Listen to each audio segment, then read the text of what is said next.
নমস্কার বন্ধুরা, welcome to my channel, যেখানে ভূতের ভয় নিয়ে চলে এসেছি তোমাদের জন্য আর একটা নতুন রিয়েল হরর স্টোরি। তোমাদের স্টোরিগুলো পছন্দ হয়ে থাকলে অবশ্যই আমাদের চ্যানেলটা সাবস্ক্রাইব করো, পাশে থাকা বেল আইকনটি বাজিয়ে দিও আমাদের ভিডিও নোটিফিকেশন সবার আগে পাওয়ার জন্য। আর অবশ্যই করে আমাদের চ্যানেলটা লাইক করো, কমেন্ট করে জানিও তোমাদের স্টোরিগুলো কেমন লাগছে। তোমাদের ভালো লাগলে নিজের বন্ধুদের মাঝখানে অনেক অনেক করে শেয়ার করো। তোমাদের সাথেও যদি কোনো রিয়েল হরর এক্সপিরিয়েন্স হয়ে থাকে সেটা আমাদের সাথে শেয়ার করতে পারো। ইনস্টাগ্রামের লিঙ্ক নিচে ডিসক্রিপশনে দেওয়া আছে, সেখানে এসে আমাদের সাথে শেয়ার করতে পারো, আমরা তার উপরেও ভিডিও আনবো। আর প্লিজ বন্ধুরা, ইনস্টাগ্রামের পেজটা প্লিজ ফলো করে নিও। তাহলে চলো আজকের গল্প শুরু করা যাক। নবম শ্রেণী দুটো বাচ্চা Jack Dawson international school staff রুমের সামনে দাঁড়িয়েছিল। স্টাফ রুমের বিষয়ে স্কুলের বাচ্চারা জানতো সেই রুম কতটাই ভয়ানক। এই জন্য সেই রুমটা সবসময় বন্ধ রাখাই হতো। এই ভয়ানক স্টাফ রুমের গল্প স্কুলের আশেপাশের লোকেরাও জানতো, কিন্তু সব শোনা গল্প। কেউ এমন ছিল না যে বাস্তবে বলতে পারত যে এইসব তার সামনে হয়েছে বা সে সামনে দেখতে পেয়েছে। বলে এই দুই ছাত্ররা প্রমাণ করতে চাইছিল যে ভয়ানক শুধু গল্পই ছিল, বাস্তবে কিছু না। এটার উপরই বিশ্বাস রেখে দুজনে মিলে স্টাফ রুমের দরজা খুলে ভিতরে চলে যায়। ভিতরে অনেক অন্ধকার ছিল, এতটাই অন্ধকার যে তারা দুজনকে দেখতে পাচ্ছিল না। দুজনেই হাত ধরে আরো ভিতরে চলে যাচ্ছিল।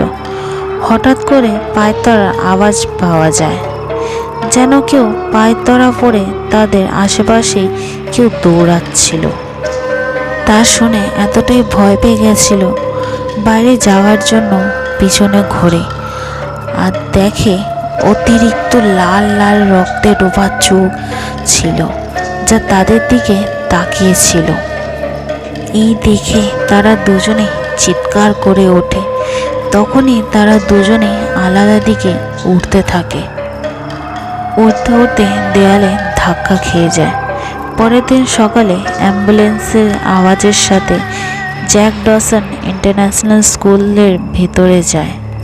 আর ভয়ঙ্কর স্টাফ রুম থেকে দুটো বাচ্চাকে অজ্ঞান অবস্থায় বের করা হয়। সেখানে দাঁড়িয়ে স্কুলের বড় শিক্ষক কর্মচারীর উপর চিৎকার করছিল। তুই ভালোভাবেই জানিস স্কুলের এই স্টাফ রুমে ভিতরে যাওয়া বারণ আছে, তাহলে তালা মেরে রাখিস না কেন? স্যার, যত বড়ই তালা লাগাই না কেন, পরের দিন সকালবেলা ভাঙাই পায়। সারা রাত ধরে পুরো স্কুলে ঘুরতে থাকে। জিজ্ঞাসা করে নিন নাইট গার্ডকে, সেও রাতের বেলা স্কুলের দিকে তাকায় না। এই কথা শুনে বড় স্যার বড় মোটা লোহার চেন আনায় আর চেন দিয়ে স্টাফ রুমের দরজা বন্ধ করে দেয়। বড় স্যারের পিছনে ঘুরতেই বড় মোটা লোহার চেন মোমের মতো গলে পড়ে যায় আর ভেতর থেকে জোরে জোরে দরজা আওয়াজ করতে লাগে আর জোরে জোরে হাসতেও লাগে। সেটা দেখে বড় স্যার, কর্মচারী আরও বাকি লোকেরা ওখান থেকে দৌড়ে পালিয়ে যায়। জ্যাক ডসন ইন্টারন্যাশনাল স্কুলে হওয়া এই ঘটনা প্যারানর্মাল বিষয়ক বিজ্ঞানী কারণ খবরে জানতে পারে। পরের দিন সকালে সেই স্কুলে বড় স্যারের সাথে বসেছিল। বড় স্যার বলে, কিছু বছর আগের থেকেই স্টাফ রুমে এইসব ভয়ঙ্কর ঘটনা শুরু হয়ে যায়। আর রাত হলে পুরো স্কুলে পায়ের তলার আওয়াজ শুনতে পাওয়া যায়। রাতে কেউ স্কুলে তো আসে না।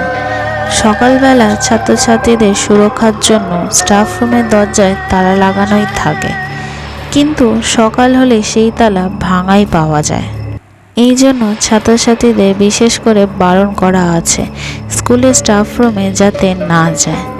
কিন্তু এই বয়সে ছাত্রছাত্রীদের উৎসাহ তো খুব বেশি, তাই কেউ না কেউ স্টাফ রুমে চলেই যায় আর বিপদে পড়ে যায়। কারণ আমি সেই স্টাফ রুমকে ভেতর থেকে দেখতে চাইছি। বড় স্যার স্কুলের কর্মচারীর সাথে কারণকে সেই রুমে যাওয়ার জন্য পাঠিয়ে দেয়।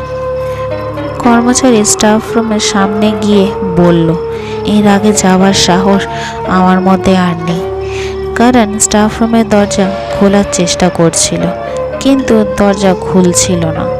কারণ নিজে পুরো গায়ে শক্তি লাগিয়ে দরজা খোলার চেষ্টা করলো, কিন্তু দরজা খুলছিলই না।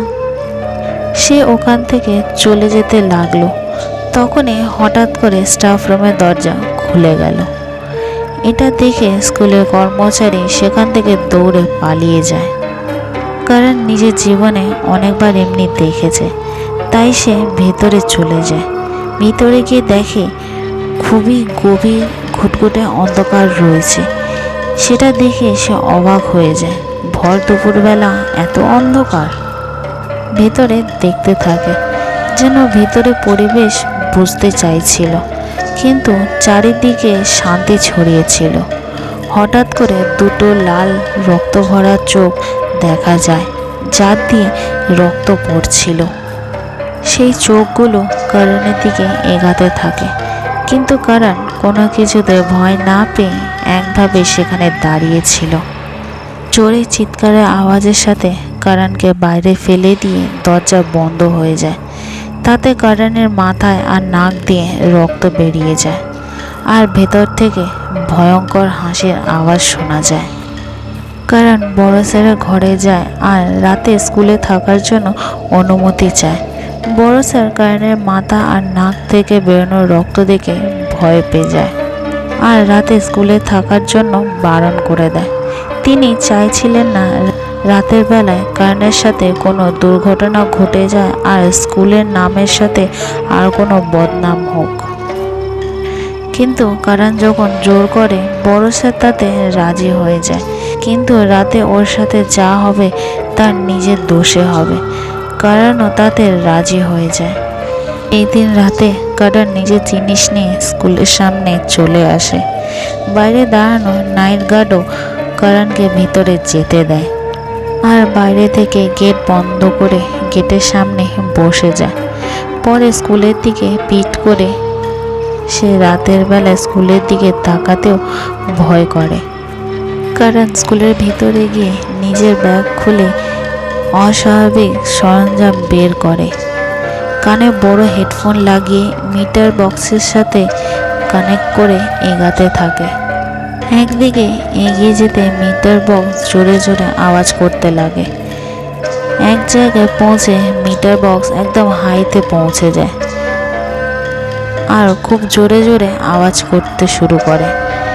করণ স্টাফ রুমের দরজা খুলতে জোরে একটা হাওয়া করণকে এক সাইডে ফেলে দিয়ে বেরিয়ে যায়। করণ উঠে আর মিটার বক্সকে দেখলো তো পুরো শূন্যতে ছিল। করণ অবাক হয়ে মিটার বক্সকে চারিদিকে ঘোরাতে দেখে, তাতেও মিটার বক্সের কাঁটা শূন্যতেই ছিল। তখনই হঠাৎ করে পায়ের তলার আওয়াজ শুনতে পাওয়া যায়, যেন কেউ পায়ের তলা পড়ে নাচছিল। যেদিক থেকে আওয়াজ শোনা যাচ্ছিল করণ সেদিকেই এগোতে থাকে, আর মিটার বক্সের সুইও আস্তে আস্তে বাড়তে থাকে।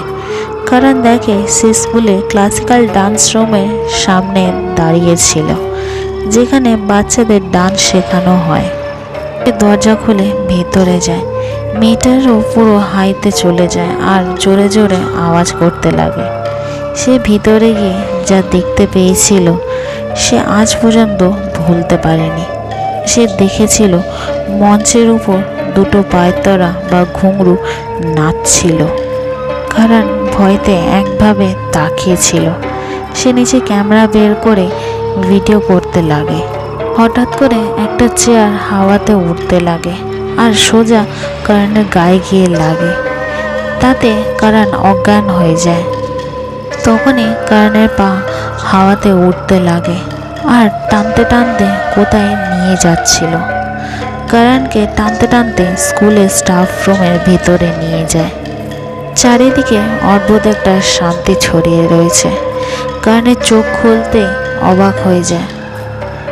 অবাক হয়ে চিৎকার করতে লাগে। সে স্টাফ রুমে উল্টোভাবে ঝুলছিল। করণ পাগলদের মতো চিৎকার করতে লাগলো সাহায্যের জন্য। করণের চিৎকারের আওয়াজ স্কুলের বাইরে বসে থাকা নাইট গার্ডও শুনতে পাচ্ছিল।